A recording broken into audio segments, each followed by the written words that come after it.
उत्तर प्रदेश का शहर लखनऊ, जिसे नवाबों का शहर कहा जाता है, चिकनकारी और खूबसूरत इमारतों का यह शहर 2 फरवरी 2015 की अहले सुबह दहल उठता है, जब यहाँ के शहीद पथ के पास कुछ लोग एक खून से सने बोरे को देखते हैं, जिसमें से इंसानी शरीर के टुकड़े बाहर निकले हुए थे और कुत्ते उस बोरे को फाड़कर उन टुकड़ों को खाने की कोशिश कर रहे थे।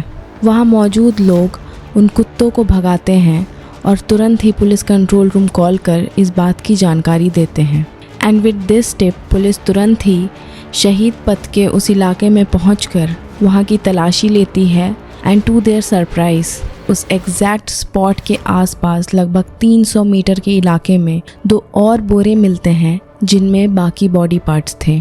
द पुलिसमैन न्यू कि ये कोई आम क्राइम नहीं है and they need to act swiftly, इसलिए जल्दी ही उन सारे बॉडी पार्ट्स को फॉरेंसिक जांच के लिए भेज दिया जाता है। After which the first thing that they came to know was कि ये लाश किसी 19-20 साल की लड़की की है, जिसकी हत्या 18 से 20 घंटों पहले हुई है। इस इन्फॉर्मेशन के बाद पुलिस तुरंत ही पिछले कुछ दिनों में गायब हुई लड़कियों की मिसिंग पर्सन्स रिपोर्ट निकालती है। एंड देयर शी वॉज, उन्हें पता चल गया था कि ये लाश किस मासूम लड़की की है। Hello everyone and welcome to the grey side. अगर आप यहाँ तक आ ही गए हैं तो प्लीज़ हमारे चैनल को सब्सक्राइब कर दें and click on that bell notification to never miss an update.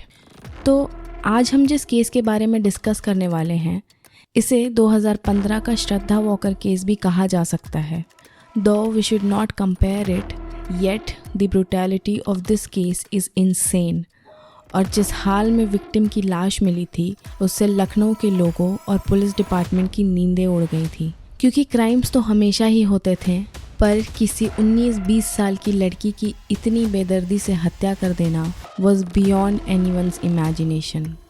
This case will make you wonder कि क्या हम जिन्हें अपना दोस्त मानते हैं या जिनसे प्यार करते हैं, वो उस भरोसे के लायक हैं भी या नहीं। So let's dive into the tragic case of Gauri Srivastava. Police को ये तो पता चल गया था कि शहीद पथ के पास टुकड़ों में मिली वो लाश 19 साल की गौरी श्रीवास्तव की थी।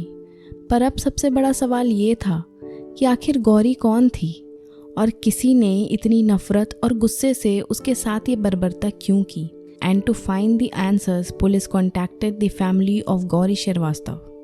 पुलिस ने फैमिली को हॉस्पिटल बुलाया for the identification of the body. Gauri के पेरेंट्स पहले तो ये मानना ही नहीं चाहते थे that their beloved daughter is unalived by someone, and also they were reluctant to believe that someone has chopped their daughter into pieces. But finally they agreed and identified that indeed it was their daughter Gauri Shrivastava. इसके बाद police Gauri के father शिशिर श्रीवास्तव और माँ तृप्ति श्रीवास्तव से गौरी के बारे में जानने की कोशिश करती है, अबाउट व्हाट शी डिड और एक दिन पहले वो कहाँ गई थी। शिशिर श्रीवास्तव ने पुलिस को बताया कि उनकी बेटी गौरी लखनऊ के भीमराव अंबेडकर लॉ कॉलेज में LLB फर्स्ट ईयर की स्टूडेंट थी। वो एक काफ़ी हंसमुख लड़की थी, जिसका स्वभाव काफ़ी फ्रेंडली था और हमेशा ही अपने आसपास के लोगों का काफ़ी ख्याल रखती थी। गौरी ने पिछले साल 2014 में ही लॉयर बनने के सपने को पूरा करने के लिए LLB में एडमिशन लिया था और वो पढ़ाई में अच्छी थी। शिशिर जी के मुताबिक गौरी का किसी से कोई झगड़ा नहीं होता था, तो उससे किसी की दुश्मनी भी नहीं हो सकती थी। और एक दिन पहले यानी कि 1 फरवरी 2015 को गौरी घर से उनका ही जैकेट ड्राई क्लीन करवाने के लिए लेकर निकली थी। उसने अपनी माँ से ये भी कहा था कि वो वहाँ से मंदिर जाएगी और लगभग 1-2 घंटों में वापस आ जाएगी। पर जब 4 बजे तक गौरी घर नहीं लौटती है तो उसकी माँ उसे कॉल करने लगती है। And to her surprise call किसी लड़के ने उठाया था। कॉल उस लड़के ने उठाकर उनको ये बताया कि गौरी उसके साथ है और 5 बजे तक घर वापस आ जाएगी। इससे पहले कि गौरी की माँ कुछ पूछ पाती, लड़के ने कॉल काट दिया, फिर कुछ देर तक कॉल उठाया ही नहीं। अब अपनी बेटी के फ़ोन से किसी अनजान लड़के की आवाज़ सुनकर माँ काफ़ी घबरा जाती है and she immediately informed it to Gauri's father. और 1 घंटे के बाद शिशिर जी फिर से गौरी के फ़ोन पे कॉल करते हैं एंड अगेन वो ही लड़का कॉल उठाता है। लड़का कॉल उठाकर उन्हें कहता है कि वो चिंता ना करें, गौरी उसके साथ इको पार्क में बैठी है और कुछ ही देर में घर वापस आ जाएगी। शिशिर जी बार बार उस लड़के से गौरी को फ़ोन देने की बात कहते रहे, बट उस लड़के ने उन्हें इग्नोर कर कॉल डिस्कनेक्ट कर दिया। जिसके बाद घबराए हुए गौरी के पेरेंट्स इको पार्क पहुंचते हैं, पर वहां उन्हें कोई नहीं मिलता। पार्क में किसी को ना देखकर अब वो बहुत ही ज़्यादा डर गए थे और उन्होंने बार बार गौरी को कॉल मिलाना शुरू कर दिया, but shockingly her phone was switched off by now. Phone अचानक ऑफ हो जाने से अब पेरेंट्स को भी किसी अनहोनी का डर सताने लगा और उस शाम बॉडी मिलने से लगभग 12 घंटे पहले उन्होंने अमीनाबाद पुलिस स्टेशन में उसकी मिसिंग पर्सन्स रिपोर्ट भी लिखवाई और रात भर गौरी की खोज की, जिसके बाद अगली सुबह पुलिस स्टेशन से उन्हें झकझोर कर रख देने वाली ये खबर मिली, जिसमें उन्हें बताया गया कि गौरी की बॉडी डिसमेंबर्ड हालत में शहीद मार्ग के पास मिली है। इन सभी इन्फॉर्मेशन के मिलने के बाद अब पुलिस की बारी थी कि वो जल्द से जल्द खूनी को पकड़ें और इसीलिए उन्होंने गौरी की लास्ट सीन थ्योरी पे काम किया। वो 1 फरवरी को जहाँ जहाँ भी गई थी वहाँ के लोगों से पूछताछ की, सीसीटीवी फुटेजेस निकलवाएं और कॉल डिटेल्स को भी एनालाइज किया। गौरी का घर गणेशगंज में था और ड्राई क्लीन करवाने के लिए वो अमीनाबाद में गई थी, जहाँ के रास्तों की दुकानों में लगे कई सारे कैमरास में उसकी फुटेजेस कैप्चर हुई थी। फिर ड्राई क्लीन करवाने के बाद वो तेलीबाग इलाके में किसी से फ़ोन पे बातें करते करते जा रही थी और 4 बाग रेलवे स्टेशन के आसपास उसे बाइक पे एक आदमी मिला, जिसके साथ बैठकर गौरी कहीं चली गई। अनफॉर्चुनेटली ये सारी चीज़ें अलग अलग कैमरास की रिकॉर्डिंग में साफ दिखाई दे रही थी और अब पुलिस के पास एक सस्पेक्ट था, पर उस सस्पेक्ट के बाइक का नंबर क्लियर ना हो पाने की वजह से कोई क्लू नहीं मिल पाया कि ये आदमी आखिर है कौन। इन सब फुटेजेस को इकट्ठा करते करते पुलिस को लगभग 4 से 5 दिन लग जाते हैं और उसी बीच गौरी श्रीवास्तव के कॉल डिटेल्स, मोबाइल की लास्ट लोकेशन और उसकी दर्दनाक ऑटोप्सी रिपोर्ट भी आ जाती हैं, जिसमें ये पता चलता है कि गौरी का गला दबाया गया था, जिसके बाद शायद बेहोशी की हालत में ही उसे मार दिया गया हो। एंड कॉल डिटेल्स में भी एक सस्पेक्ट का नाम सामने आता है, जिससे गौरी की बहुत बातें होती थी और उस दिन बाइक पर बैठने से पहले भी लास्ट बात उसी शख्स से हुई थी। एंड इंटरेस्टिंगली गौरी का फ़ोन ऑफ होने से पहले इसी व्यक्ति के फ़ोन नंबर के पास था। अब तक पूरे लखनऊ में गौरी के इंसाफ के लिए बहुत सारे लोग सड़कों पर उतर चुके थे और पुलिस के अगेंस्ट प्रोटेस्ट कर रहे थे। इसलिए बिना और समय गवाए पुलिस उस आदमी का एड्रेस निकालती है and they quietly raided the place of a 23-year-old boy, Himanshu Prajapati, on 8th February 2015. And there they found Himanshu and arrested him.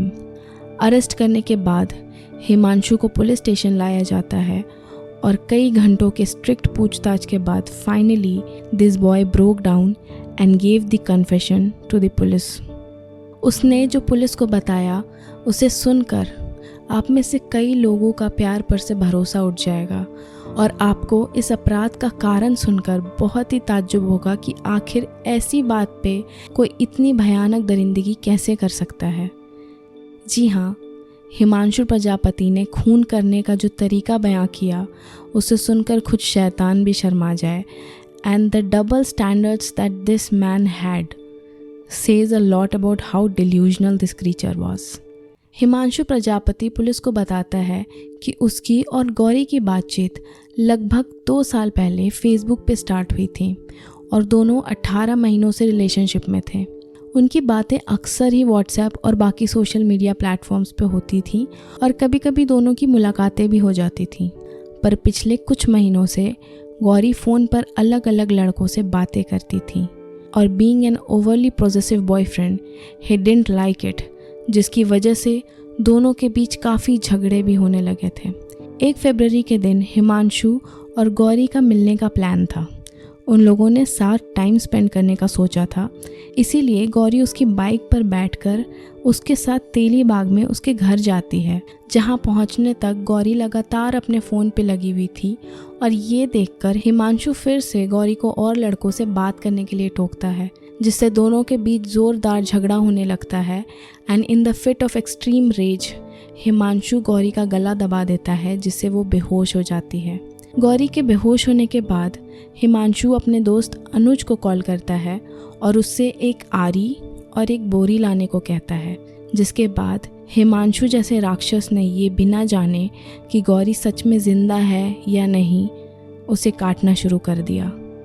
Basically उस दरिंदे ने एक छोटी सी बात पे अपनी गर्लफ्रेंड को ज़िंदा ही काट डाला। गौरी की बॉडी के टुकड़े करने के बाद हिमांशु ने उन्हें बोरियों में भरा, खून साफ किया और अपने दोस्त अनुज गौतम के साथ ही शराब पीने चला गया और वापस आकर देर रात बॉडी को शहीद पथ के अलग अलग इलाकों में फेंक दिया।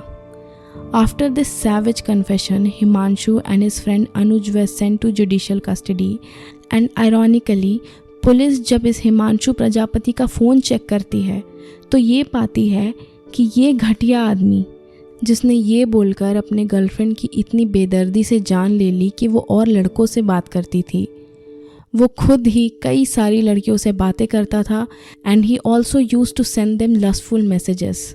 I mean, the audacity of this man showed the fragile ego he had. और हद तो तब हो गई जब 9 साल कस्टडी में रहने के बाद Himanshu Prajapati was granted bail by the Allahabad High Court on the grounds that there was no conclusive DNA evidence to prove that the body belonged to the victim. इस केस में विक्टिम की बॉडी को family ने identify किया था। That's why it lacked DNA evidence and Gauri's mother refused to provide any DNA samples.